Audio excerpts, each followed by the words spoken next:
Hi guys, welcome back to my channel. So today's video is all about my health and fitness journey. I have been posting a few progress photos over on my Instagram and I've just been bombarded with messages and comments and DMs just asking all kinds of questions. So I'm going to try and answer as many of them as I can in today's video. I hope you guys enjoy this and let's get started. Before we do get stuck in, I do feel the need to do two little disclaimers. One, I am obviously not a fitness expert or a nutritionist, so I am just sharing what worked for me and everyone is different, so please do keep that in mind. And number two is I think it's so important to cut yourself some slack and give yourself some grace. You know, I put on weight during lockdown like many people did, and you know, I think it's important to remember that if the worst thing that happened to you during the pandemic is that you put on some weight, like, my goodness, we're one of the lucky ones, you know? And I got so many DMs from women who just seem so hard on themselves, and it makes everything harder if you come from a place of kind of hating your body. Even when I was like 15 pounds heavier, I never really like hated myself, and I think if I did, it would have made everything so much tougher. And my motivation behind kind of doing this journey was I really just didn't feel very good anymore, but there was never a point where like I hated what I saw in the mirror. Like, I acknowledge that I could probably tone up a little bit, but I think hating yourself, it just doesn't lead to anything good. And you know, we survived a pandemic, that's an amazing thing. So if you can, like, you know, just try and give yourself some grace. You know, everyone has been through something really, really hard, and it's only weight at the end of the day. You know, I go up, I go down, and it has absolutely no impact and is not a measure of your self-worth in any way at all. Okay, so as a little bit of background, obviously I put on some weight. I put on about a little bit over 7 kilos or 15 pounds. And that was, you know, obviously last year has been really weird and stressful. We've been in lockdown for a lot of it. And then on top of that, we moved, so me fixing up the house, and it's been an incredibly busy year with our business as well.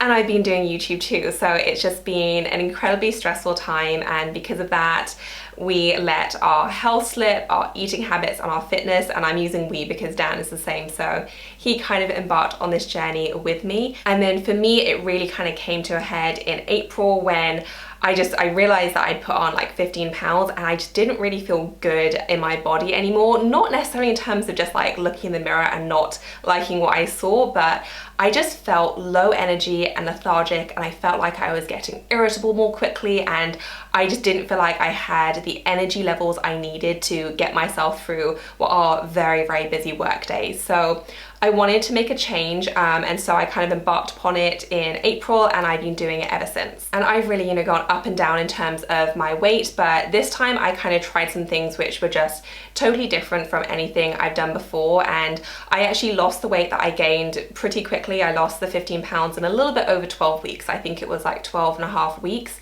But what was so crucial this time around is that I actually didn't weigh myself every single day. And the reason why I didn't weigh myself very regularly is because I didn't have a goal weight in mind. My sole focus was to get in as best shape as possible. So I really wanted to increase my fitness levels and increase my strength. And I acknowledge that, you know, muscle weighs more than fat. So I didn't know if my end weight was going to just be a little bit higher than what I was used to. And I was really kind of open to that. You know, I didn't mind what the scale said. I just wanted to get fitter and stronger and healthier, which is why I didn't have a goal weight, which is why I didn't weigh myself. So I did just 3 weekly check-ins because I was doing a fitness program that lasted for 3 weeks at a time.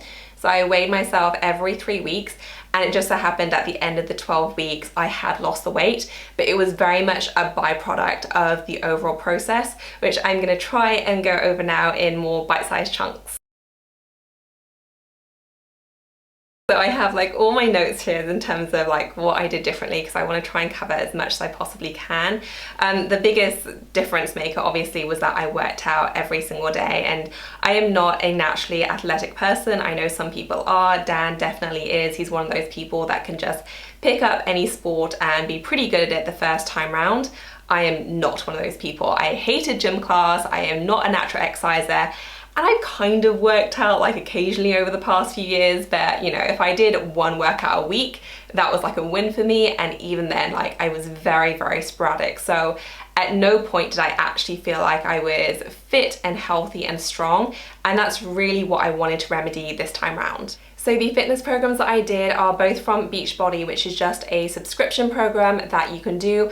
I know there is like a multi-level marketing kind of coach aspect to it.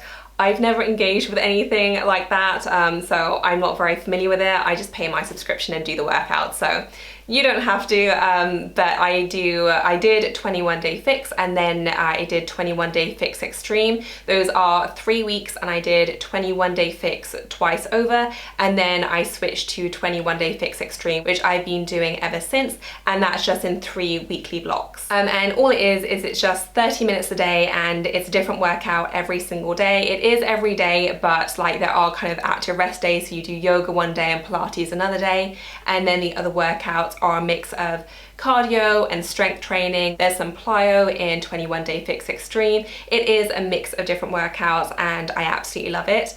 That said, I don't think it matters what you do, and I think the most crucial thing is pick something that you like. You know, Dan's always trying to convince me to do his workouts. I'm like, no, like I love what I'm doing now and I really enjoy it, and that means I'm gonna stick to it. So it really doesn't matter what exercise you do as long as it kind of gets your heart rate up. I like the 21 Day Fix series because it's just 30 minutes a day, so even on my busiest days I really don't have an excuse, which is kind of what I needed, because days often get away from me. So 30 minutes, I'm in and out, and I just find it fun and I really like it. But again, it doesn't matter what you do. My biggest tip is just to find something that you like and that you'll actually stick to.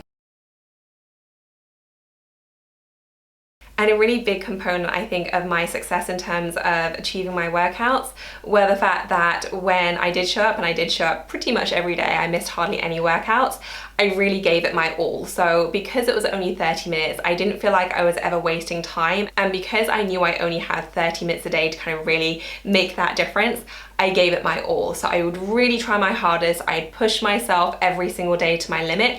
I really believe that what you put in, you get out. And I think I saw fairly quick results because I did push myself every single day. And you know, it was no excuses, literally 30 minutes. I got in, I gave it my all, and then I got on with the rest of my day. And I just really liked that rhythm, and I found that it helped maximize my results, knowing that I only had to work really hard for that short amount of time. My third thing, as I mentioned before, is that I did not weigh myself every single day. And I think in terms of all the things I did, this probably had the biggest impact, just in terms of stickability as well. You know, in previous attempts at losing weight, I would literally weigh myself every single day, and I would let that dictate my mood for the day and what I did for the day. So if I didn't get a good weigh-in, whatever that was, I would be like, oh my goodness, I need to not eat much today. And then I'd do that maybe if I had the willpower that day, and then the next day I'd be starving, so I'd have to eat more, and then my weight would go up. And it was just a constant kind of yo-yo. And I just knew I didn't want to do that this time around. So I was really strict, and I just said to myself that scales were not going to be part of the equation this time around. As I mentioned, I just did 3-week kind of check-ins after every time I finished the program. And because of that, I didn't fall into any patterns of, gosh, I can't eat much today, but then I'm so hungry and I need to eat more the next day. And I didn't have those weight fluctuations because the scales just didn't have an impact on what I was doing every day. You know, I knew what I was supposed to be eating and my goals. I knew I wanted to get my workouts in. It's also very true that scales lie a lot of the time. You know, they reflect, especially for women, that time of the month, what food you ate, if it was salty, if you drank enough water, if you've been to the bathroom. Like, there are so many variables, and it was never very accurate. And so just weighing myself in every 3 weeks gave me a much truer measure of my progress, along with, you know, taking photos and taking measurements and that sort of thing. And let me tell you, like, not being a slave to the scales has been so transformative, and this is the easiest I've ever found it to lose weight and get in shape and get healthier, because I'm not letting the stupid scales like dictate my mood every day. And being a slave to the scales is just like, it's no way to live. Like, it's so miserable doing it, and it also isn't productive either. So if there's one piece of advice I can give you that I feel like people should take away from this video, is don't weigh yourself myself every day, it is miserable. And certainly for me, it didn't lead to any healthy habits at all. Doing periodic check-ins and measuring myself by how I feel, you know, even taking measurements, how good I am at doing the exercises, like those were much truer measures. And then as a byproduct, yes, the weight fell off, but it did so in a way that wasn't just completely painful to endure. The next thing I did was I did count calories, and I know counting calories gets a really bad rep, but I think it's really important, especially if, you know, you're trying to understand portions and things like that. I think it's important to do because certainly before I had ever tried to kind of lose weight, I just didn't have a good gauge of how many calories were in foods I was eating on a regular basis and any sense of portion control either. So getting to grips with that really does help, and it helped inform what choices were healthy for me and what I should be aiming towards. And whether you do, you know, little kind of portion containers or counting macros, like whatever it is, usually there is some kind of calorie counting involved, because essentially you have to be at a calorie deficit in order to lose weight. So, you know, I know plenty of people who have tried like crazy diets, you know, like Atkins diet, I'm cutting out this, I'm cutting out that. But again, unless you're kind of achieving a calorie deficit, it's going to be pretty much impossible to lose weight. And so for me, I just had to have that guide in terms of knowing where I was at and how much I should be aiming to eat in any given day. That said, I did not follow any kind of diet. I did not cut out any food groups. I did dramatically cut back on sugar, which is my next point, but I didn't cut out anything. And I really don't believe in diets because, you know, you go on them for 4 weeks, you lose weight, and then you go back to normal, and then you put the weight back on. Like, it just doesn't work, and I just don't think it's sustainable to be like, I'm never eating chocolate or French fries again, because clearly I'm gonna do both. So for me, I just don't like diets. I really just focused on making kind of everyday meals healthier and just finding new healthy things that I really actually like to eat. One thing I did do was I really upped my protein. I wanted to do that to kind of help aid my workouts and kind of get all the benefits I could from my weight training and that sort of thing. So I dramatically upped my protein, but apart from that, I didn't embark on any specific diet. That said, one food that I definitely did dramatically cut back on was sugar. I'm not talking about kind of fruits or things like that, like really specifically added sugar and junk food. I have a massive sweet tooth, so this was definitely a challenge for me, but I really kind of focused in for the first couple of weeks on really reducing my sugar intake. And it is true what they say, like your cravings really do disappear. So would definitely recommend, if you also have a sweet tooth, to really focus in on reducing how much sugar you have on a daily basis. And one book that I wanted to recommend that really helped me was The End of Overeating. And you know, for the longest time, I just kind of blamed myself for lack of willpower, for having no control over certain foods. And generally speaking, like they were kind of more sweet foods, but I know, you know, lots of people have different weaknesses, whether that's like, you know, chips or crisps or cookies, cake, whatever it is. And this book is really interesting, and it explains the food industry in general, but also why some foods are just totally addictive and you just can't give them up. And for the longest time, I genuinely thought I was just too weak and I didn't have self-control. And this book just really opened my eyes to the fact that these foods are literally designed to have you have no willpower when it comes to them, and to have you keep coming back for more even when you don't even want it. Like, it really is a really interesting read. So if you also struggle with any kind of cravings when it comes like junk food or anything like that,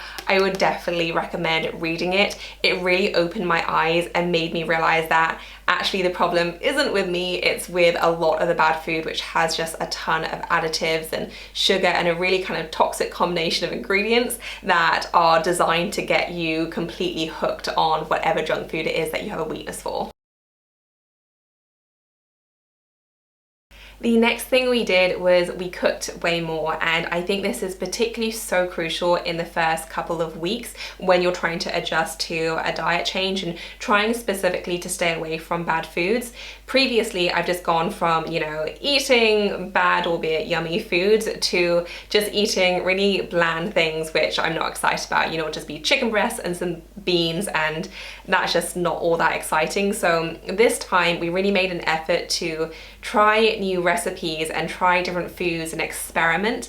And it really did make a difference because every single meal was new and exciting, and it meant that we weren't dreading our meals because, you know, there was that element of surprise with them as well. But it just made it fun and interesting, and it just meant that we weren't missing all the bad food that we were previously having before because we were distracting our taste buds. And then really quickly, I'd say within maybe 10 days or 2 weeks, our cravings for all that bad food really went away because we were enjoying these new meals so much. You know, we have our berry bowls, which I've mentioned before, and then we were trying, you know, new chicken wraps, and we were having all kinds of things, but all the food was so delicious and it was fun to do, and it was great to experiment, and it really was a really great distraction. And then linking into that, our focus really was on fresh, good ingredients. And we pretty much stopped getting takeaways overnight. And it does help that we have pretty bad takeaways around here, that even some of our favorites, we then worked to try and adapt and make a little bit healthier. So our go-to like naughty meal at the moment is cheesy chips or cheesy fries. I showed them on my Instagram stories the other day, and we used to get them from a local takeaway place. They do a really yummy version, but they're so bad for you. So we try to make a healthier version at home. So we did French fries in the air fryer, and then we load on some protein cheese, which is high in protein and low in calorie. We do bacon, but we only do bacon medallions, which is so much better for you without the fat. And then we put a ton of spring onions on. It's so good, and even though it's still obviously not a healthy meal for you, it's still a lot better than the takeout version. And I genuinely can't even remember the last time we had takeaway, because we are constantly focused on trying to make new recipes at home and trying to get in our fill of just wholesome, just better, fresh ingredients. And then equally important is the fact that I really just kind of let myself live as well. And I think that's just as important as getting in every workout and, you know, making sure you're on track with your healthy eating, because life happens, you know, and you're gonna want to have a few glasses of wine or a cocktail and go out and have pizza and burgers. And if you follow my vlogs or Instagram stories, like, you will know that we do all that. You know, when we go out to eat, I don't order the salad, you know, we order whatever we want and we enjoy it. And then the next day, it's just kind of back to our normal routine. And I think previous times that I tried to lose weight, I've treated those trips out and those weekends away as, oh my god, like, this is my last chance to have something really good, I'm gonna go all out. Whereas now we enjoy it, but we don't feel the need to go absolutely crazy because we eat a really yummy way every single day. Yes, it's probably a little bit on the healthier side, but there's no element of I need to make the most of it or I'm going to start over tomorrow, because it's also sustainable and no element of absolute deprivation. And I think that's so important for long-term success. And the next thing is to try and loop in support if that's available to you. And I know it might not be available to everyone, but whether that is your spouse or a friend or your mum or your sister, or even online, you know, there are Facebook groups and kind of Reddit forums and all that kind of stuff. I do think it's so important for not just accountability, but also just the company of knowing that you're not necessarily going through it alone and someone's cheering you on. And, you know, I mentioned Dan kind of has been going through a similar journey, and it's just been so great to have him, you know, commiserate with me when I've gotten a bad workout in, or cheering me on when I've had a small win, whether that's, I don't know, my jeans are feeling a little bit looser, or I managed to get through the whole minute of mountain climbers without taking a break. Like, it's so important to have that extra little bit of support, and it really can be like the buffer you need to kind of get you through some of those hard days. And then finally, my very last tip, and something that I think was so crucial, like looking back at the past few months, is to have faith in the process and really trust the process. And, you know, as you can tell from the video, I didn't do anything revolutionary. I didn't discover a new workout or a new diet that suddenly worked. I literally just got in my daily workouts. I worked really hard at them. And then I made sure that I was eating healthy food. And, you know, it's the most basic of things, but if you do that, then I think you're only going to set yourself up for success. But I also think it's so important to also acknowledge that every day isn't going to be a picnic. And certainly for me, I'd say probably the first 2 weeks of like my whole endeavor, they sucked. Like, oh my goodness, it was so hard. I was going from no working out to working out every single day. And not only were the 30 minutes of exercising just so painful, but I also felt awful for the rest of the day. Like, I was so tired, I was aching, I was usually hungry, and I just did not feel good at all. I remember asking Dan, I was like, I hear people say exercise gives me so much energy and I feel so great afterwards. I was like, when does that happen? Because currently I just feel awful. And he was like, stick with it. After 2 to 3 weeks, you will feel a difference. And he was just totally right. And I would say it was probably around the kind of 2 to 3 week mark exactly where I just began feeling so much better about myself, and I could already see the improvements kind of both in the mirror and also in my energy levels.